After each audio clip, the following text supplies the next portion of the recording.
Shalom and welcome to Jerusalem Studio. After a long period of passively absorbing blows by Iranian proxies from Baghdad all the way to Bab-el-Mandeb, the United States is striking back against Houthis and Iraqi militias alike. But with American casualties in the Red Sea, Jordan, Syria, and Iraq, there is a growing risk of further escalation, with the U.S. running head-on into Iran's ambitious regional aspirations for dominance. What are the prospects for either a conflagration or a cooling down? Joining us to discuss it from the United Kingdom is retired Colonel Joel Rayburn, who formerly served as a senior director of the National Security Council in Washington and U.S. Special Envoy for Syria, amongst others. Currently, of course, he's also the founding director of the American Center for Levant Studies. Thank you for joining us, sir. Also joining us from Central Israel is Brigadier General in Reserve Yossi Kuperwasser, who is a project director on Middle East developments at the Jerusalem Center for Public Affairs, who formerly served as the head of the IDF Intelligence Directorate's Research and Assessment Division, as well as the Director General of the Israeli Ministry for Strategic Affairs. Thank you for joining us as well, sir. Thank you for having me. It's good having you, sir. I'd like also to welcome, of course, our TV7 editor-at-large, Mr. Oren. Amir, set a stage for us. So, Jonathan, you may remember, and Joel obviously does, having grown up in the period when he did grow up. During the Cold War, there was this feature in Mad magazine called Spy versus Spy. And it seemed as if early on, what Iran had in mind was proxy versus proxy. It didn't intend to draw the United States into a head-on collision. And perhaps they see Israel as an American proxy too. But apparently it's out of hand now. Because with American casualties, especially the 3 servicemen killed in Jordan, in the site called Tower 22 or something like that, obviously there will be, and perhaps there is already in the works as we are speaking, an American response. There is this series of American strikes against the Houthis. Of course, the Americans are joined by the British. And if Iran intended to just be the mastermind and send its various pro-Iranian militias, proxies from Lebanon, Iraq, wherever, they will not be able to stay undercover, and we may be in for an escalation in this collision course. Before we divert the first question to our distinguished guests, I think it's important to highlight that we relay our sincerest condolences to the families of those that were lost in this heinous attack by the Iranian proxy Kataib Hezbollah against U.S. forces, particularly in Jordan. Colonel Rayburn, I'd like to ask you, what needs to be the next stage in confronting the belligerent attacks by Iran's various tentacles throughout the region, but ultimately it's Iran's directives that have brought about this reality? Yeah, these attacks are going to continue until the Iranians themselves feel pain, until the Iranians themselves have a cost imposed upon them. They're not deterred, and to respond just to proxies doesn't work, has never worked with the Iranians. That's why they work through proxies, so that they can insulate themselves from the consequences of their own strategy, and that's what they're doing here. But it shouldn't just be that there's a military response to the Iranians, and there are a number of ways that a military response could happen. It doesn't have to happen inside Iran. There can be targets that will impose a cost on the Iranians that are outside of Iran.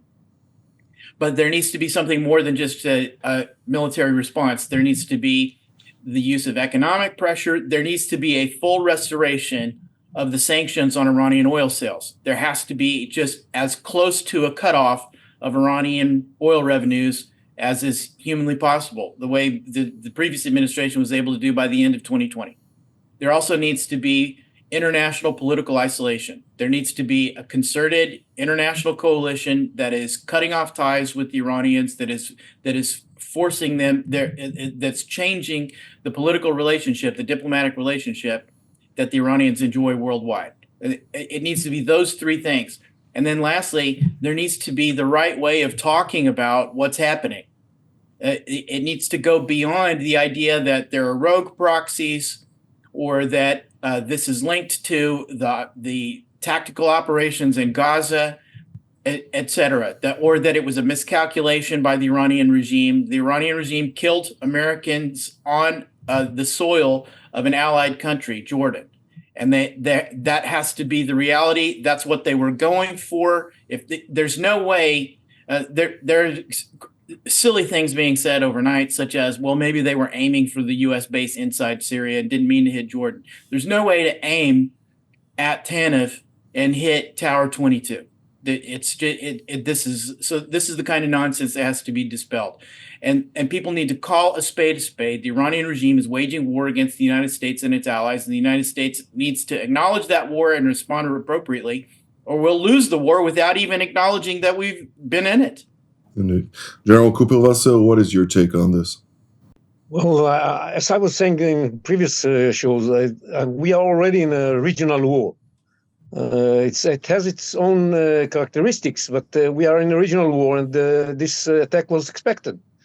One element in this war is that Jordan is a target. There's an attempt by the Iranians on various efforts to weaken Jordan and to destabilize it.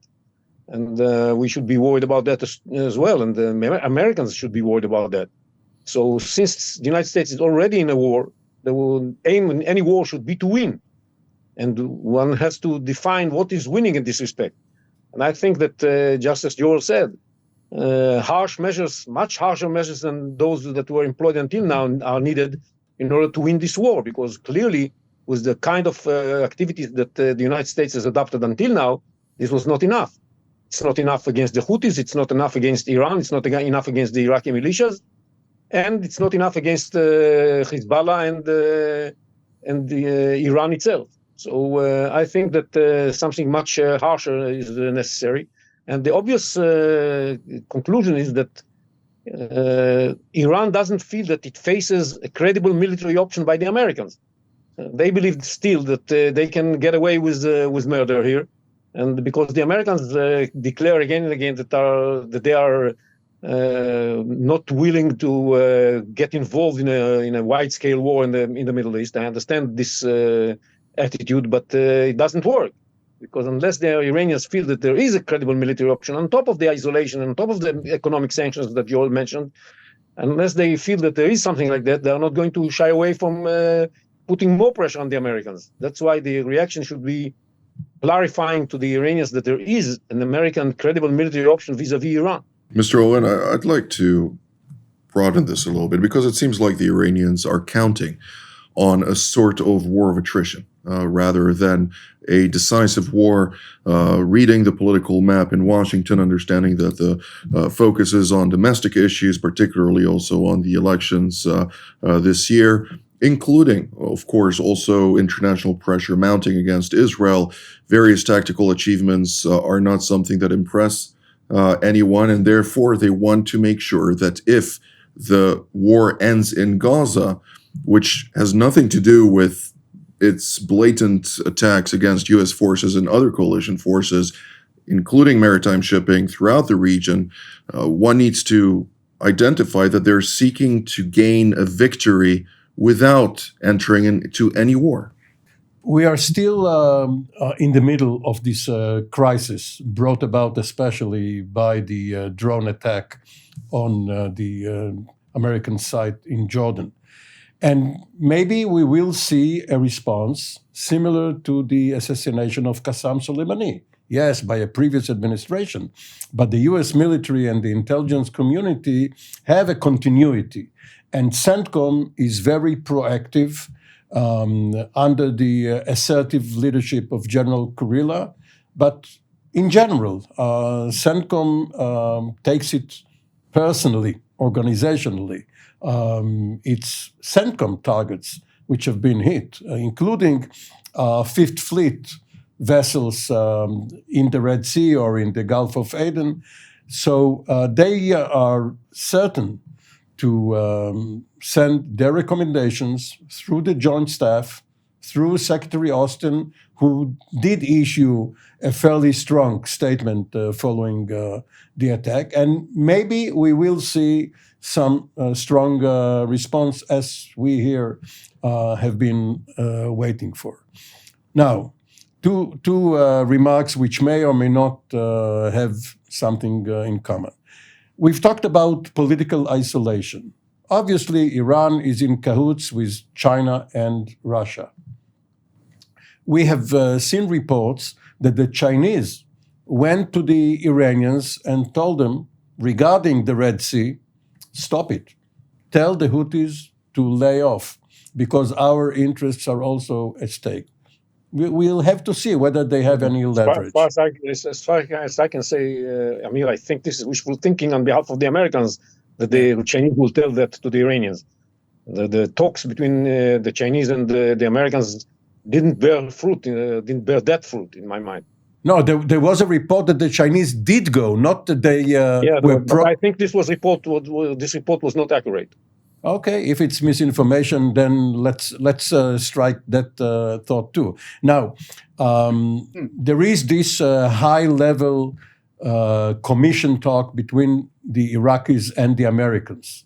The title is the reassessment of the security cooperation, and also the reemergence of a new footprint of American forces in Iraq, which comes down to a withdrawal, either total or maybe some or most of the forces. Or not. Or not, but the Iraqis obviously feel the pressure by the Iranians, and they do not feel counter-pressure by the United States.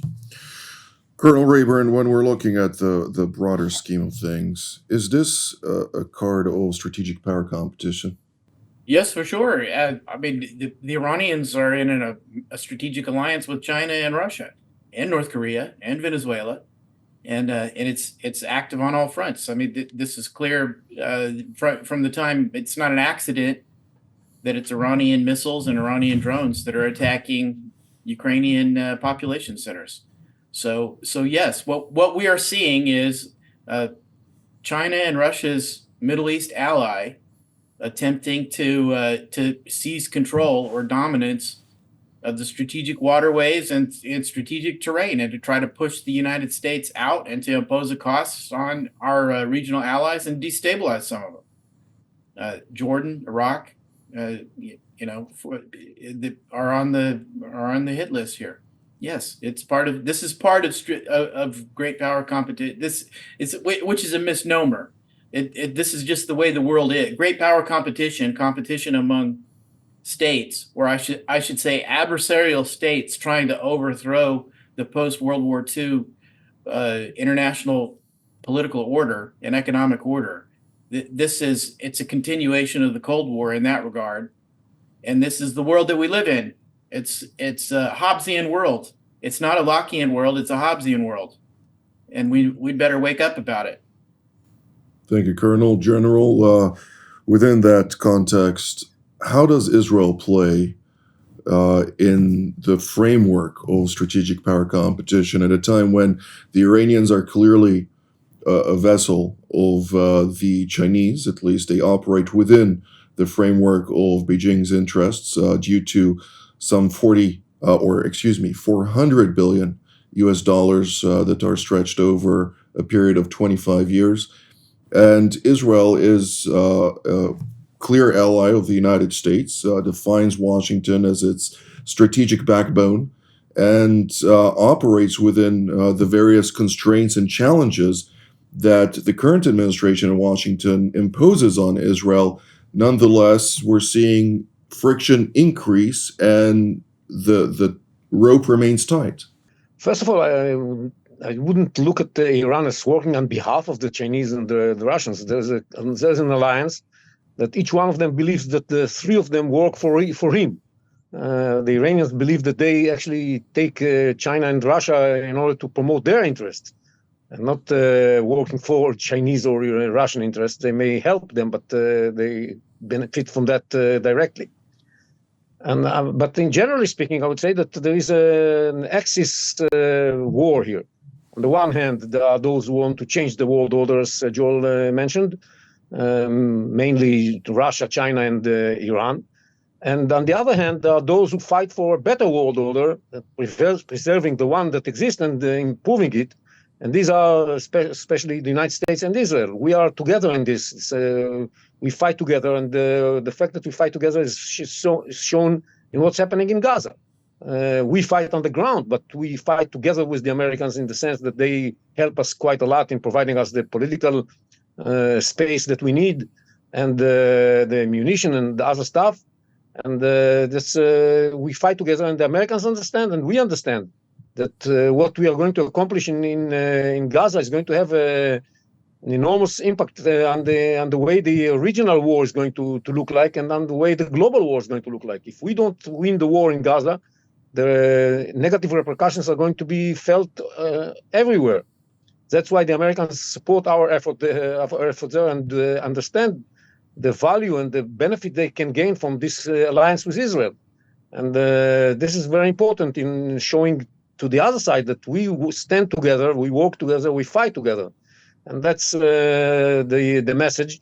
And we see that the Americans hesitate on getting more involved in the wider war that is being waged by the Iranians and their proxies.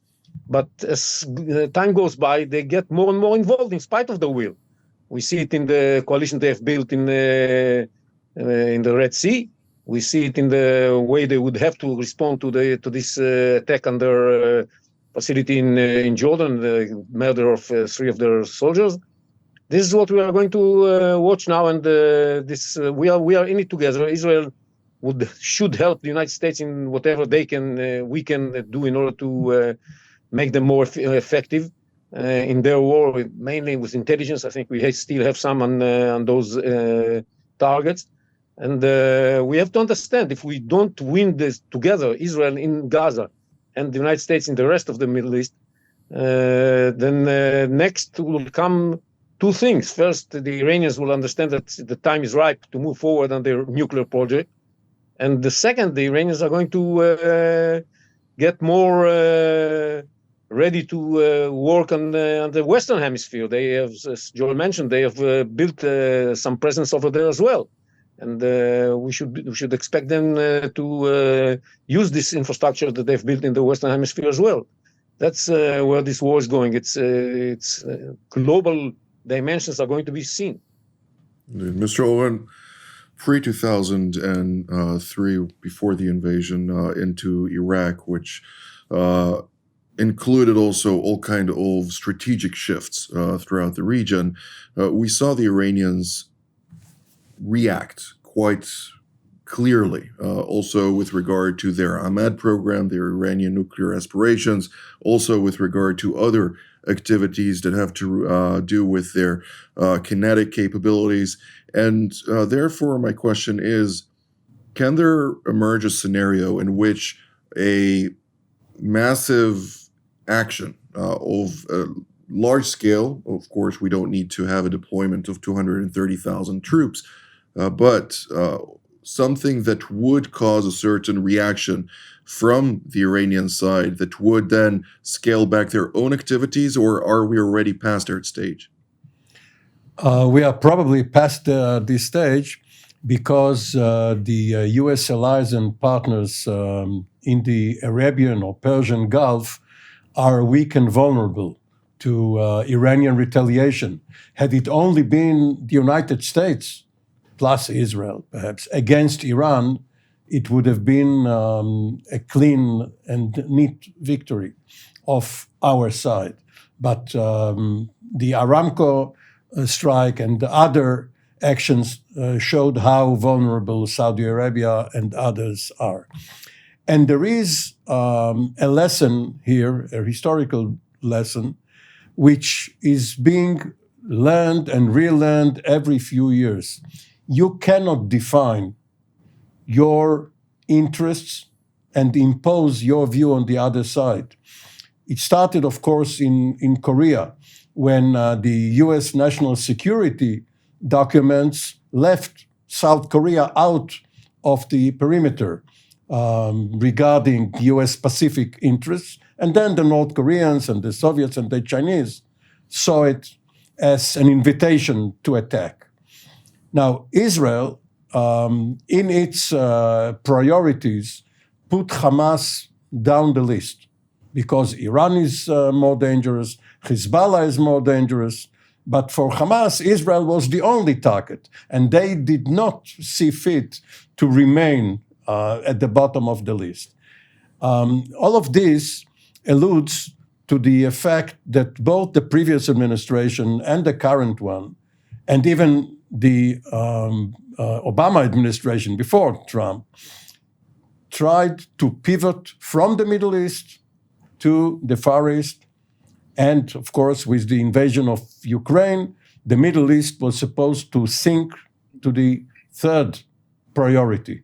But the Middle East is not letting anyone forget that in it there are these problems, and the Middle East is crawling back to its rightful place, and whether the United States has the political will and the military might to not only look for the China versus Taiwan crisis and the Ukraine war entering its third year soon, and obviously going through 2024, whether it has the attention span to deal aggressively with the Middle East remains to be seen. Well, strategic power competition, but in essence, it's global, and therefore the Middle East is part of that. So is Africa and other countries around the region that have not been on the top of the priority list. But there are also funds that need to be allocated for each area, and the capacity to plan and strategically manifest a clear and coherent sequence forward is something that, unfortunately, not every administration is excelling in. But I'd like to give both our distinguished guests the remainder of the time. We have roughly 2 minutes for each of you. Where are we heading from here, and what should we focus on when we're talking about the broader Middle East, but also particularly the various challenges arising out of the Islamic Republic of Iran? Colonel Rayburn? Well, this is a real test for the U.S. administration.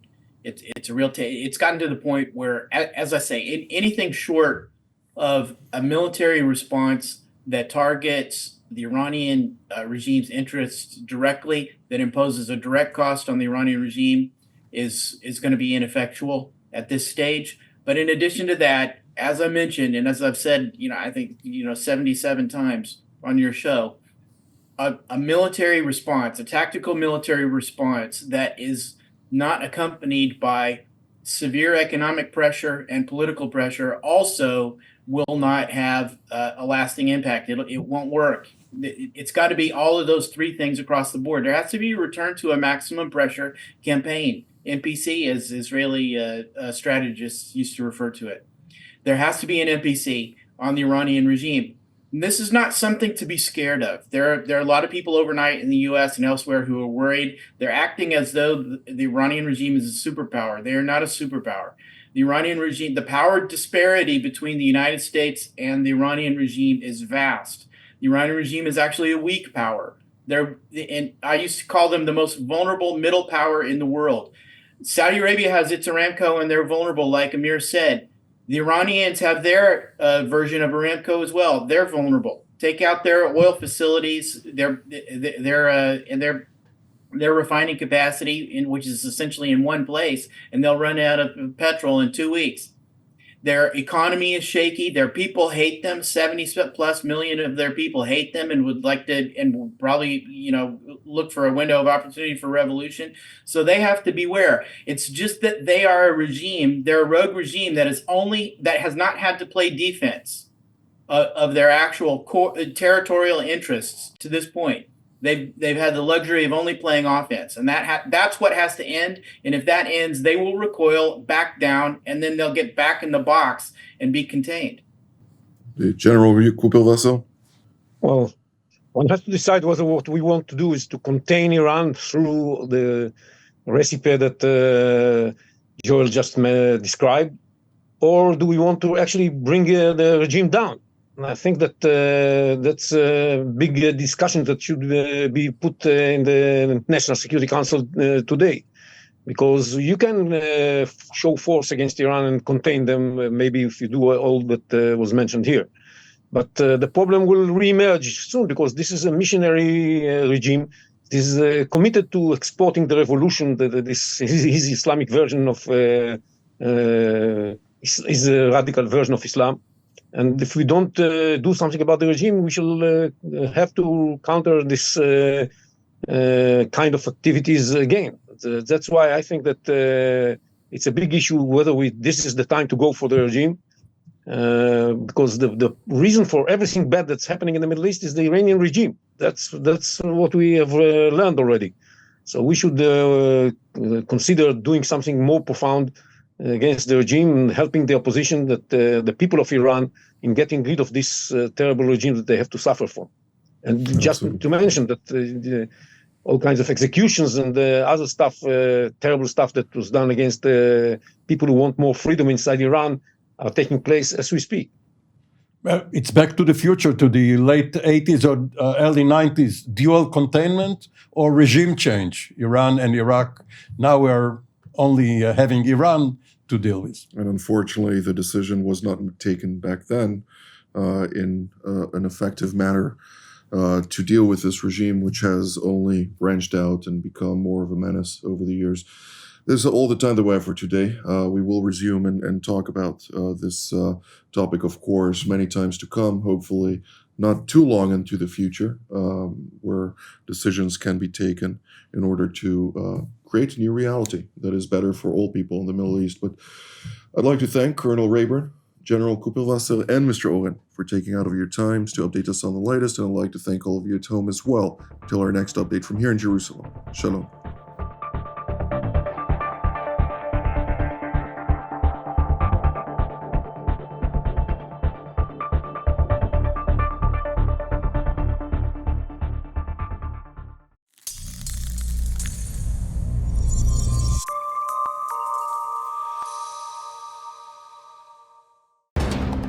For more of TV7's productions and editorials, we invite you to visit our website at tv7israelnews.com.